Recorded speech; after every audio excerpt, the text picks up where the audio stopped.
So when she goes,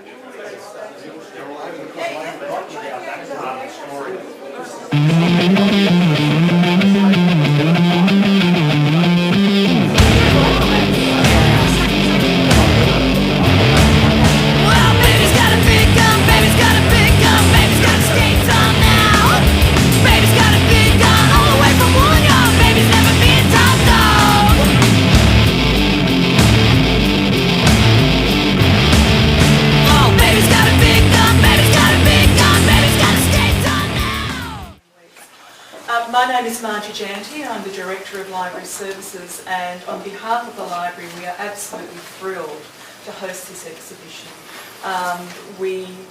The images are just so evocative of a period of time in the Illawarra in the early 80s. I'd like to first of all acknowledge some apologies that we've received from Des Davies and Faye Montgomery, the founding members of Theatre South, and you'll see representations of the Theatre South posters here today. They will be hopefully coming to visit us in the next fortnight or so to see their works. We also have members from the Connors family, so thank you so much for joining us today. We have a very rich history of the Connors' political history within our archives collection, and now beautifully complemented with these posters and so forth. These posters themselves have brought great memories flooding back for me. When I was a very young library assistant working at Dapto Public Library, I would wait in anticipation for these posters to arrive to be placed on our community billboards. And then I would watch as the date ticked closer and closer to the end date of whatever event was being promoted through these, and carefully peel them off the poster boards and take them home. Peepholes, torn corners and all. And the odd bit of sticky tape when they were pretty badly damaged. And as a young person, I moved house several times, and unfortunately my precious collection of these posters, well-loved posters, were lost. So it's great to have them back in our family, being the library family and University of Wollongong family. So to open this event, I would like to call upon the Vice Principal Administration, David Roan, and then we'll also have the opportunity to hear from one of the principal artists, Gregor Cullen. David.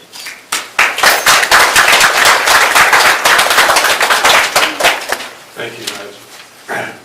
There's a lesson there for all of us. When you're moving house, pack up your really good stuff carefully. I've made the same mistake on a number of occasions. So this exhibition, Wollongong in Posters, Art on a Telegraph Pole, showcases great colourful design combined with the topical message that is immediate to the time of each poster. It's part of the social history of the time and the place of Wollongong. Now, as we look around the room, we see examples of poster art that are innovative and vivid. And they're all produced locally to tell stories about events in Wollongong's past. For those of us who were in Wollongong in the 1980s, the poster art promoting Theatre South and the work of groups such as Redback Graphix and Culla Graphix, who were engaged by the theatre and other cultural institutions and groups, were notable parts of the Wollongong streetscape. They were plastered on outer walls and shop fronts. They were taped to telegraph poles, and they graced the foyers of local venues. As such, they're immediate, friendly and inviting. And that's what posters are meant to do. They're meant to attract our attention and to communicate the information almost in an instant, while we might be going past them on our way to somewhere else. And being attractive, bold and colourful, posters invite us to take another look and read the messages that they have to convey. A successful poster achieves this aim, as well as having great graphic design, or being a piece of art in its own right. Now, looking at the posters in this exhibition, it's clear that through their striking imagery and colours, these works became intrinsically linked with the events they promoted. And there are many examples here. And were thus interwoven with our memories of those years in Wollongong's history. One feature of this exhibition, which is of special relevance to the university, is the work of Gregor Cullen, a member of the Faculty of Creative Arts since the late 1980s and a lecturer in graphic design. Gregor and Michael Callahan were foundation members of Redback Graphix and were responsible for many of the posters we see around us today. Gregor later went on to form Culla Graphix, whose work is also on display here today. So it's to the benefit of both the University of Wollongong and the local community that this exhibition in the library coincides with a retrospective of Michael Callahan's works, which can be seen in the Long Gallery at Creative Arts. So that we now have the opportunity to fully celebrate some of the key local artists who achieved national recognition through a very ephemeral medium, that of poster art. Thank you, David.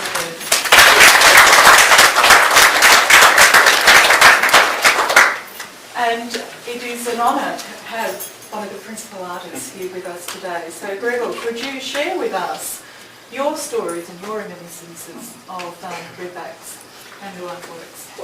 I'll try my best. I'm a bit overwhelmed, actually. I haven't prepared anything, and often when I do prepare something, I really blow it. And it's a funny thing to say after doing 20 years of lecturing in graphic design here at the faculty. I can reassure you that all my lectures are very well prepared. And I don't deviate from the script. But at times like this, it's a bit difficult not to, and I'm quite overwhelmed at seeing the work. I know that there has been times in the past 3 decades when the works have been brought out and they've been put up, and it's with great pride, really, that I take in actually seeing the work, and also great pride in the collaboration that we entered into, both as artists and collaboration with community and all the stakeholders that were involved in actually supporting this work. Of course, of significance was Theatre South. I left Redback Graphix at the end of 1985 and to pursue a 12-month-long term of employment with the South Coast Labour Council in 1986.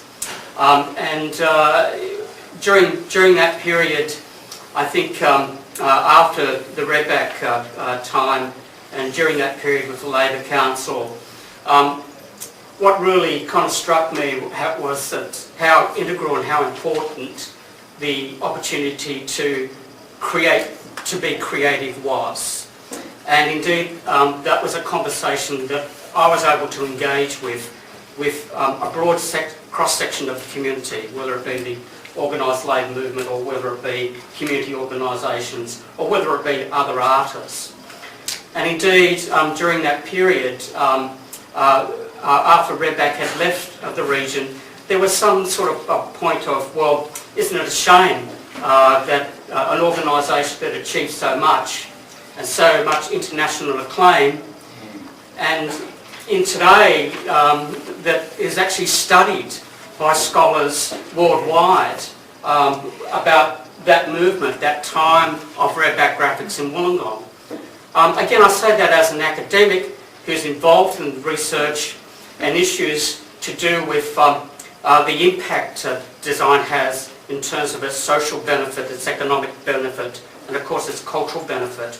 And indeed that period in Wollongong is under the microscope and studied for its uniqueness and what it actually meant in terms of social design practice, well before its time.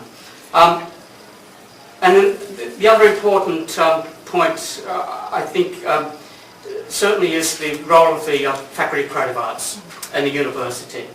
And after that period of Redback and the Labor Council, I was welcomed by the Faculty of Creative Arts. And indeed I was welcomed by my colleague Richard Hook. Sorry, I get emotional about this. But it came at a very important time that the Faculty of Creative Arts was able to open its doors to allow me to come in and work. And eventually, it took me quite a few years, mind you, to convince them to employ me. More than I would have hoped. But at least the generosity that Richard Hook showed in the printmaking department to allow me to come in, to work with Richard and the students in the Faculty of Creative Arts, and to create many of the works that you see here around the wall were done in the Faculty of Creative Arts.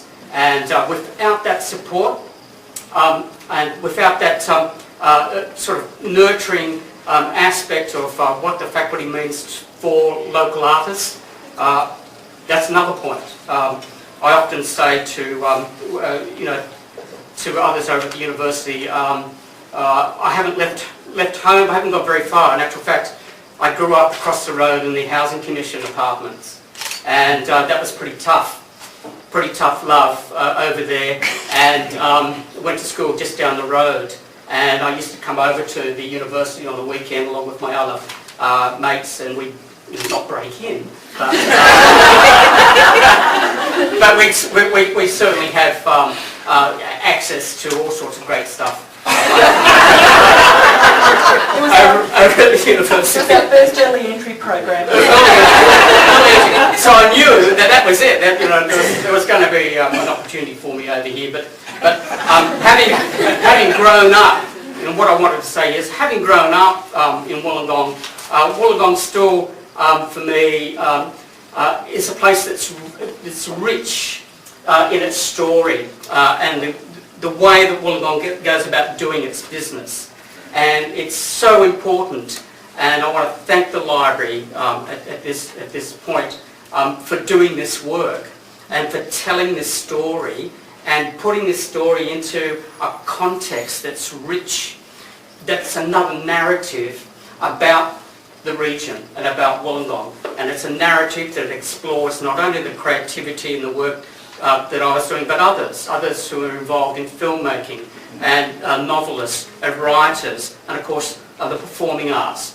And of course all the campaigns that were driven in that early 80s as we were looking for solutions to a very changing time. And I would say that, well, nothing's changed.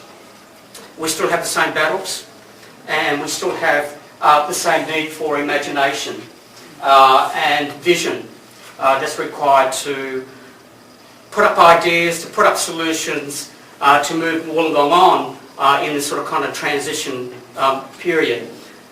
Creativity, the creative industries have got a lot to offer the region, and the important role that the university plays in leadership in that aspect. The very important role that the university plays in social inclusion and community engagement. And I must say that they're the two things that really have kept me here in the place, not only the work that I have the opportunity to do and the pleasure to do with my colleagues in the Faculty of Creative Arts, but knowing that that agenda at the university is alive and is celebrated and awarded, that commitment to social inclusion, to community engagement, and making a difference within the region. And I know that we all have our goals for the university internationally, but I think the work we do at home, in the ground, in our immediate community, is just as significant. And indeed the world looks at us and to see what we're actually doing here. One final thing, the work you see around the walls has been made by hand. In this age of digital and speed, at the click of a mouse or whatever, and the work pops out without too much effort. But this work around the walls was actually made by hand.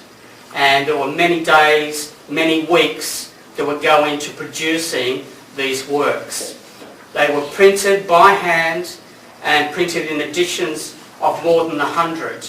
It was labour intensive, it was hard work, and at times the materials that were used, as we now realise the consequences of them, it was dangerous work as well.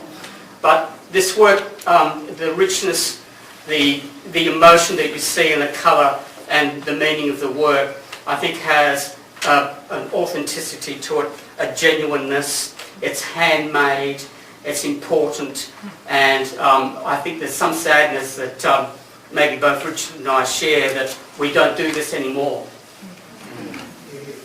And that's, you know, quite criminal, I actually think. I think a university needs to continue to invest, to encourage this type of work, to celebrate this type of narrative, and to find the time for its artists to be allowed the time to produce this work and not just expect to see it at the point of a mouse, at the click of a mouse. I've been told too many times that, well, my time is up as a practitioner, that really my future is, well, you've got to start writing about the work, not make it. And I don't accept that. Okay?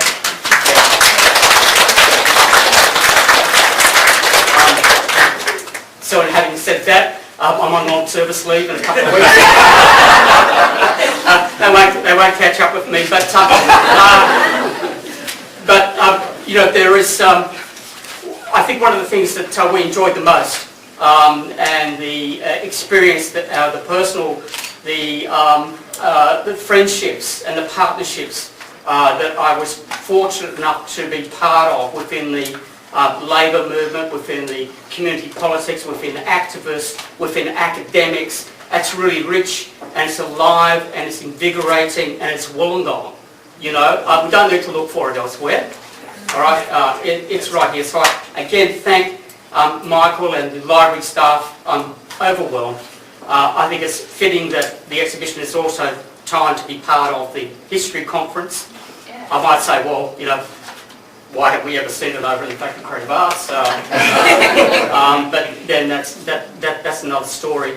But I also finally want to say thank you to Pia. Where are you? She's not here today. Oh, she didn't make it. Pia, who works in the library, was one of my former students. And it's great, and I know that Pia probably has sleepless nights thinking about, oh, geez, I better do a good job on the promotional design, or she'd be getting an email or a phone call from me. And I had said to Michael that, you know, I thought that Pia had nailed the identity and the work that she did. And it's so, you know, it's such a pleasure to see that being taken up and being produced by a former grad here at the faculty. So that's it.